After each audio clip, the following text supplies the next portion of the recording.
cleaning your kitchen and serving your drinks and so on and so forth.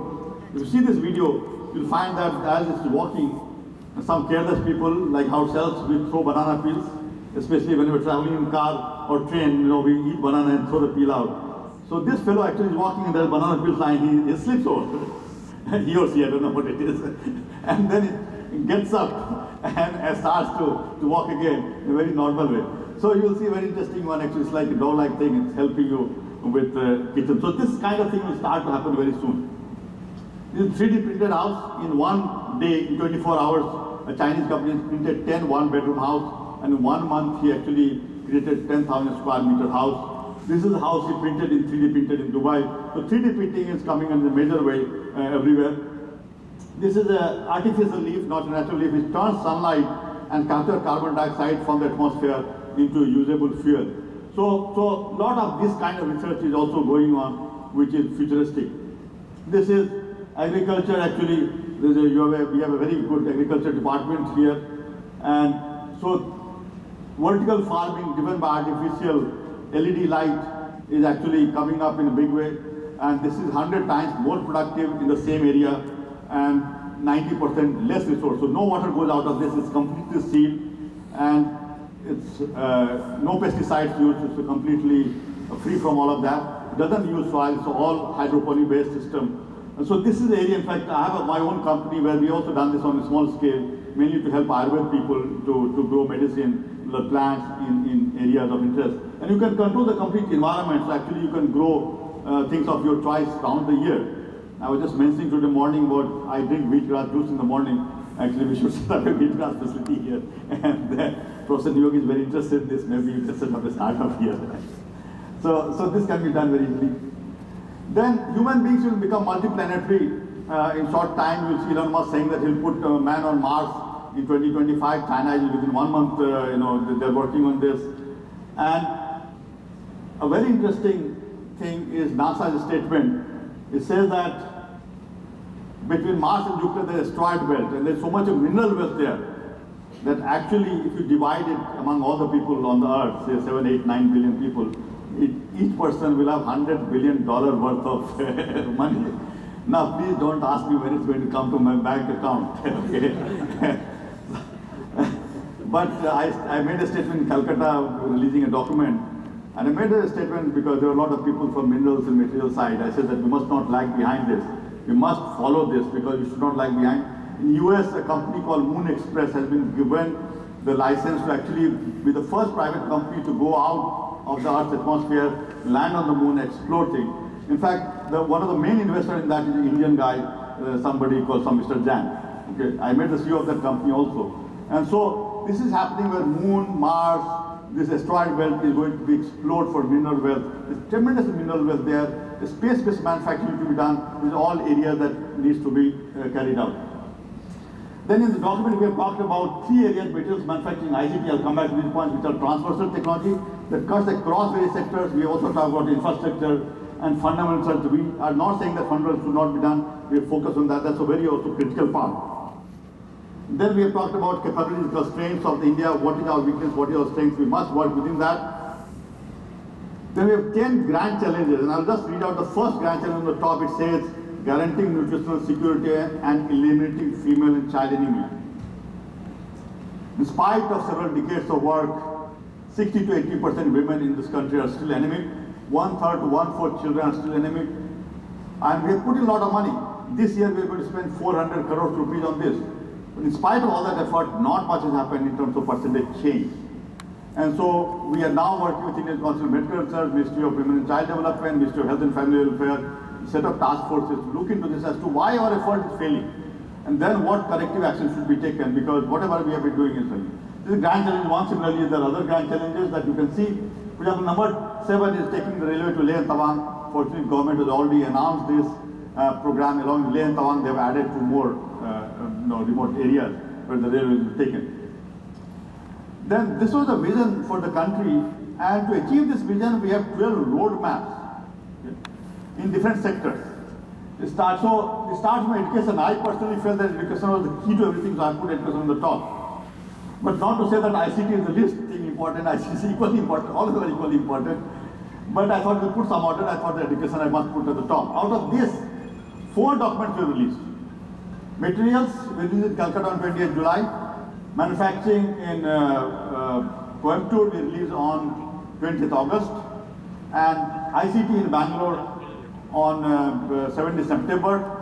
And then healthcare document in Hyderabad on 29th. So the 4 of these we have released, 8 we are going to release further. So these are all roadmaps to achieve this vision. There is a separate document, 150 to 200 pages, which goes into each of these sectors. In the main document, we have a pull-out where we have put one-page snapshot of each of these documents, starting with education to medical science, healthcare, food and agriculture, water, energy, environment, habitat, transportation. For example, what you're seeing is a flying car. It's a real flying car. It's not a picture. It's not an animation. It's a real flying car which can actually fly. Now imagine that a place like Delhi where there's a lot of traffic jam. If this becomes cheaper, everybody will want to have this flying car so you can jump over, but then you will have traffic jam there. so we need to be prepared for that. Similar infrastructure. Manufacturing, we have released a document, and as you probably have been hearing that digital manufacturing was the order of the day, 3-dimensional printing, additive manufacturing and so on is going to be extremely important for us. And customized manufacturing, distributed manufacturing is going to be very important. It's going to change the way we are doing things. So manufacturing, we have 8 different sectors that we have covered in that. The materials, a lot of wonderful things are happening. I'm sure that some of that work is going on here as well. For example, many of you will be familiar with graphene. Just to give an example, graphene is strong, it's transparent, it's conducting. And if I want to take a cat of 3 to 4 kg, put in a graphene sheet, the weight of the graphene sheet will equal into whisker of a cat, so just maybe a few milligrams. That thinner graphene sheet can hold the weight of 3-4 kg of thing. Such a strong thing, it's conducting, transparent. It was discovered as the simplest of things, the Scotch tape, and actually now many other materials, two-dimensional materials, black phosphorus, others have been designed also. So these are all going to change a lot of things, a lot of potential for innovation will come in, because what we have been doing today, like solar photovoltaic, this will have impact in battery and other things, which is many areas in membrane technology is having impact. So this document also will be released, in the 5 sectors we have covered in that. ICT will release, of course. ICT, all of you are aware, I don't have to re-emphasize, but just to tell you that part of our brain is already converted to our mobile phone. For example, we don't remember our telephone numbers. We have moved that to memory of the mobile phone. And today, if we ask you close ones, your wife, your son, daughter, your parents, most of them will not remember the number. So your memory has actually been shifted to ICT device. And this is going to happen more and more. All of this document is on our website. And then we have a chapter which talks about who should be doing what. The key question that was being asked to us was that what happens after this document? We had done Technology Vision 2020, and then Government of India gave us a lot of money and said that can you get some of this thing done on the ground. Just now visited some of the facilities within your campus also, where we had funded some of the activities out of those things. But this time we are not planning to do that kind of thing because that limits us in our scope. So we are a think tank. What we are going to do is to work with partners. So if whether it's science and technology organizations, ministries, departments, state governments, industry, academia like yourself, we want to network with various organizations, like for any member to the Indian Council of Medical Research. This time our task is to actually network with various organizations.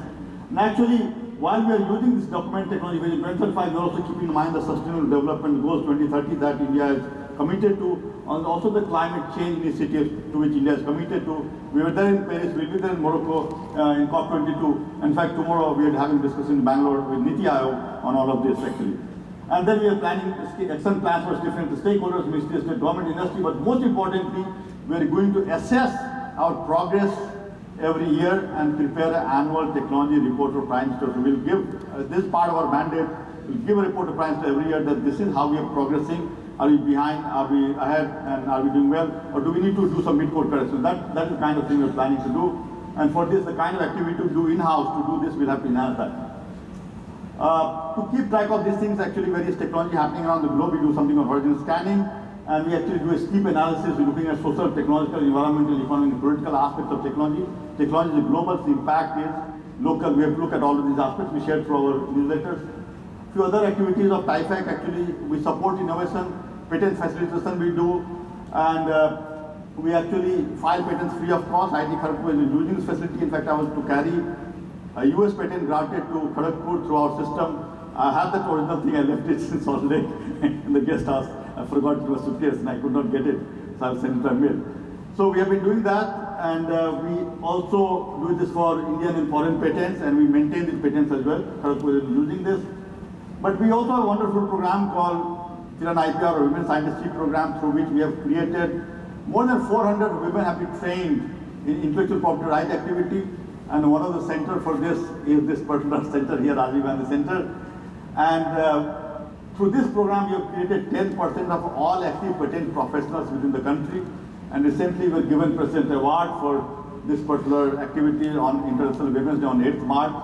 And for women empowerment, Prime Minister also met us that particular day. And we are running, the 8th batch is running, and 4 women are being trained through this particular center. And there are about more than 100 women being trained all over the country. We have also a scheme to actually take innovation to market through technology transfer. And we have a program through which we give soft loan of 1 crore rupees to scale up innovations. Let me give out this detail. We also have programs to help industry, MSME cluster to do technology upgradation.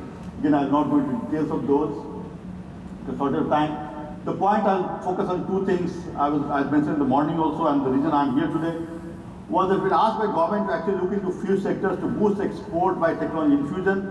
One sector is the ESDM sector, which is electronic goods sector. Second was Guargam. Third is technical textile, and fourth is essential oils. I'll just take 2 sectors. The first I'll take the Guargam, for which actually today morning we had an inauguration of Ashok Sarkar and Rumacharya Center today here. We were asked by government to look into Guargam sector. I was familiar with Guar beans. I was in Gujarat for a long time. And we found that its powder is being exported by India to the tune of 3,000 crores. For in food and pharma sector it was being used. In 2012, it suddenly jumped from 3,000 crores to 23,000 crores. Why it happened? Because of shale gas production through hydrofracturing, fracking industry started to use this. Ashok Sarkar, who was here, made a lot of money out of this. He has patents in this area, who is, Kharagpur alumni, and that money has been partly used to fund this center today that was integrated. But what we found was that we send out the raw material, we don't do any validation, all the validation is done outside the country. The chemical modifications to do that to sustain high temperature, high pressure is being done. And none of this is being done. For example, China buys from us and then sells at, say, we sell at 100 rupees kg, they'll sell 1,000 rupees kg. Who makes money? We make 100 rupees, they make 900 rupees. If you look at the patent part, we did the patent analysis.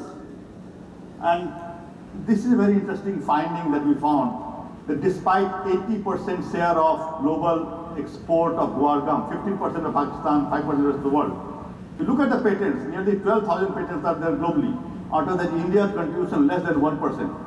So 80% raw material we are exporting. When it comes to R&D, and if I link R&D to patent, it's less than 1%. That means, as a country, we don't focus on our strength.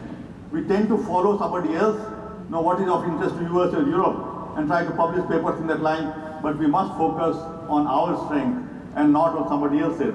This is going on for more than 200 years. You can read my blog on this on Ranjan.in. Just in Guargam, there is a potential for 50,000 crores rupees per year, earning of foreign exchange. But I have a list of 792 farm and minor forests produced, including several minerals, where exactly the same story repeats. And this is a story that has not changed for last 200, 250 years.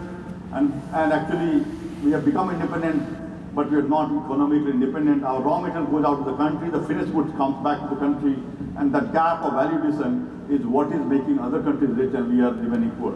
So that value addition is very critical today. We had very interesting discussion, and probably IIT Kharagpur is going to participate in this process to actually change this thing. And I urge all of you to look into this aspect. And through the women training program, actually we have taken 100 raw materials, and we're trying to do patent analysis to find out where is the scope for value addition. And 3-4 of them are working with Dr. Padma here, and so we hope something good will come out of that. The second area of electronic goods sector, it's a very interesting area. Electronic goods, we are importing so much electronic goods that it is said that by 2020 we'll be importing $400 billion electronic goods from mobile phone, TV, and so on. Our export will go up only by $70 to $80 billion, so there will be a gap of $320 billion. It will become #1 import item exceeding oil bill. Well, we have not prepared the final document of this, but one point I wanted to make here is a mindset issue. Mindset issue is that it's a deep and social culture issue where we don't allow our children to work with hand. So most of us, what happens, we don't clean dishes in home, we don't clean floors. All of us ask that go and study, do exams well. But this leads to the fact that in the school you don't do the labs, When you come to the college, for example, electronics people will not want to do electronics, they want to do software. Mechanical engineering people don't want to go to shop floor, everybody wants to become an MBA or go into IT industry. This is leading to the fact that we're limiting our innovation and our manufacturing and everything is going down and we are importing more and more. This is a mindset issue, the social and cultural issue, and actually this is my personal agenda. It's like I'm calling it one-in-one movement, the social movement. Spend 1 hour, 1 week at least on doing things which we consider dirty. Personally, I grew up in a school, in a boarding school from the age of 10, where every day I would clean all the toilets one day, I'll clean all the dishes another day, I'll clean all the floors. So I've been doing this task for a long time, but very few people actually in home are discouraged. We are discouraged for this. I request you that please do this. Same, you will go to US and do everything, you come back to India and you give up, you become barbarous. And so this is a key issue, it's a social culture issue, we don't realize the larger dimension of this. To help in this, we have a MSME internship program. Actually, we encourage students to go into small industry in 2 phases. I'll not go into details of this, but small industry is the one that is the best to learn, both from a student point of view and industry point of view. And then innovation lab, where ideas can be converted to hardware prototype very quickly. And Prime Minister has already announced a thinking lab with 3D printers at school level. We're also working at college level, and I'm sure that IIT has already the facility. But this should be open 24 hours, 24/7. Once the students are trained in that, they could go and work anytime. Because what happens when you do project, the software you can do everything on your laptop and internet. You can download things. Last 3-4 days you do day and night. When it comes to hardware, you get stuck. So this innovation lab will help you to convert ideas into prototype, and then more of you will do. My own experience was that being a physics, I used to actually work on real systems. I found that once students were exposed to that, they loved it. Some of them stayed back with me to work on real problems and that we faced. So to end the talk, actually, we are on the social media. You can connect to us on Facebook. We share every day 15-20 technology news. We are on Twitter. And these are technology news coming from around the world that we capture. And they're very interesting news. You can follow that. Even if you just read the headline, you find it very useful. And then we bring out very interesting newsletters. For example, one is on Guargam. Another one I talked about race between mind and machine, how brain and computer connecting. The third one is how technology can disable disability. An area that I work, because both of these areas I work personally. I'll just make a statement here. For example, a gentleman lost both his legs while in a snow avalanche. And now he has 5 pair of bionic legs. So he wants to do rock climbing, he'll use 1 pair. He wants to swimming, he'll use another pair. It's almost like ladies having a number of pair of shoes that depending on the dress or the occasion, you choose which particular shoe to wear. So he chooses the bionic legs. So the statement I am making today is that the day we are willing to give up our biological limbs for bionic limbs, the day technology would have disabled this.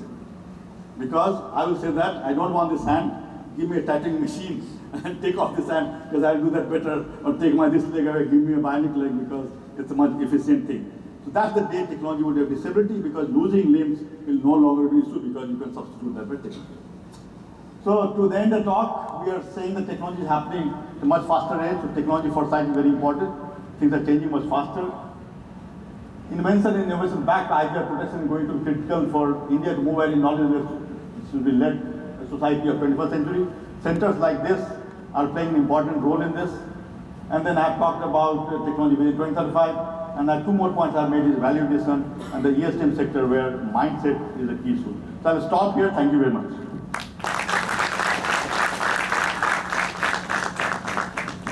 I think we run out of time, but if there's any scope for questions.